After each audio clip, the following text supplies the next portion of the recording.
South Korea announced new sanctions on Russia, this time suspending transactions with the country's central bank to help Korean businesses trading with Moscow. The Korean government will provide financial support. Yoon Jung-min has the latest. South Korea has decided to halt transactions with Russia's central bank and two national wealth funds from Tuesday, in line with international sanctions over Russia's invasion of Ukraine.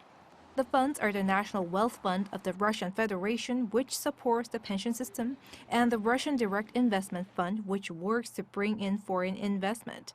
South Korea will also cut off transactions with Rossiya Bank, which was not included last week on its sanctions list. But regarding Russia's central bank, Seoul will apply the same rules as the U.S. does when it grants exceptions in certain areas, such as energy supplies. This comes as the U.S. and its allies announced bans on transactions with Russia's central bank and National Wealth Fund.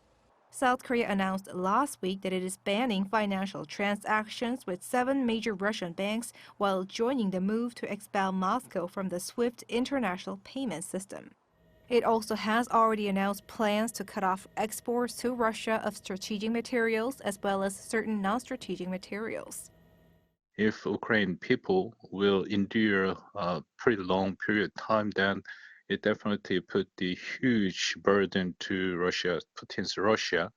But it also hurts not only Russia, but also the country that actually put the sanction on Russia.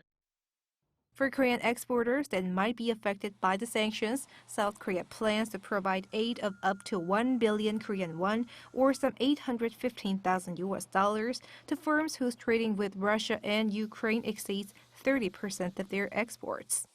More than 1,800 firms are likely to be eligible for the aid. And the government plans to provide special guarantees on loans for companies likely to take a hit. It is also monitoring growing uncertainties in financial markets because of the crisis in Ukraine and sanctions on Moscow. Yoon Jung-min, Arirang News.